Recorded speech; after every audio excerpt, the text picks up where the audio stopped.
Ed Beeler for the police department, and I'm Mayor Kendall Harris, and today we are talking to the police department. Would you give us a little idea of the things that your department does? Absolutely. We have great people who work here at the police department. We have 38 sworn officers that work here. We run a dispatch center that dispatches for 5 different agencies from Centerville to North Salt Lake, including South Davis Metro Fire. Last year they handled quite a few calls. 78,000 calls came in on their administrative lines and an additional 24,000 911 calls. So wow. We're a records department that handles our police reports, grandma requests, and expungements, and from some secretaries and evidence technician. Full-time officers in our high schools. The 2 high schools are officers assigned part-time to our junior highs and our elementary, so we have a police presence in all of those settings. And we also run our crossing guard program through the police department. We have an officer assigned to the Davis Metro Narcotics Strike Force.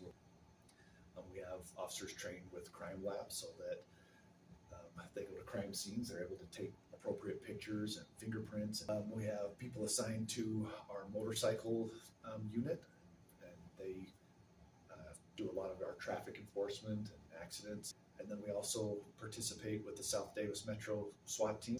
That's a lot of good work. I know a common question we get is, what's your philosophy when it comes to ticketing for this department? Our philosophy with ticketing, we don't have a quote. We're much more interested in the quality of our tickets as opposed to the quantity. So it's not the number of tickets that we're writing.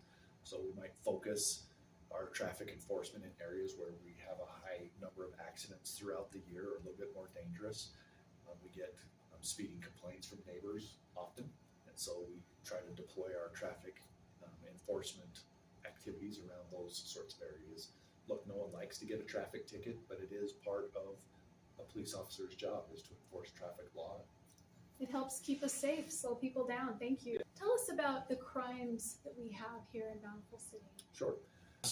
Well, for numerous years, we've had a flat crime rate as far as our major crime. About major crime, those are homicide, rape, robbery, burglary, vehicle theft, larceny,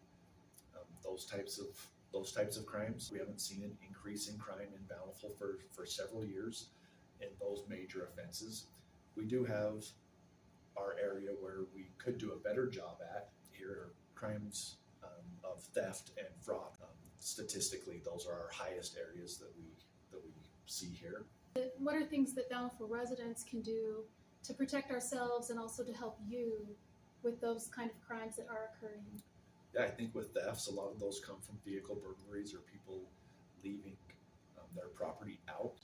Lock the doors to your house, lock your vehicles if you're parking them outside, if you're not able to park them in the garage, which is the best thing to do, of course, but if you have to leave them outside, definitely make sure that when you go in for the night that your vehicle is locked, and that your possessions are not inside your vehicle to be taken. One thing that we see often now, and we've been able to kind of see a trend in this as security cameras and Ring doorbells are much more popular now, of course. When we're investigating these types of crimes, we try to gather some of that footage. And so we'll see a suspect or someone committing these crimes. They'll go from house to house, and you can see them checking doors along the way. And if the door is locked, they move right on and just go find one that happens to be open. So locking your doors and taking possessions inside would be a big benefit. That's great.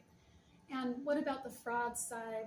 Yeah, with frauds as a general rule, people are trying to get money, and people fall for this scam because you're being presented with an opportunity to get a lot of money for nothing.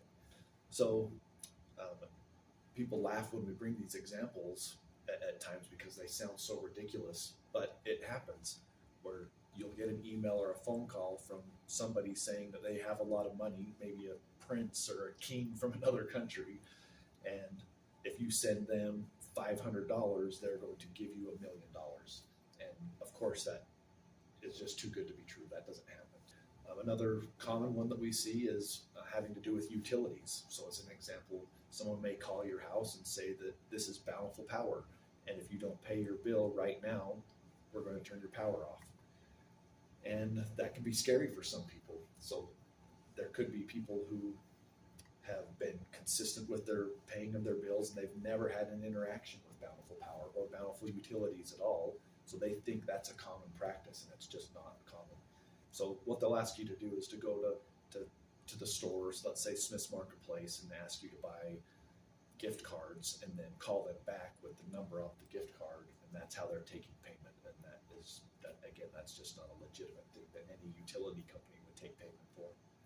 Good red flag to be Exactly. aware of. Okay, good. Well, thanks for that information. And we as residents, when we're at the height of our trouble, or if we're, experiencing threats, we call 911. And of course, the dispatchers are there, the officers are there. We really appreciate the commitment that you have to our city and to our residents, and we appreciate your help so much in all that you do. Well, thank you. Thank you, Chief. Thanks.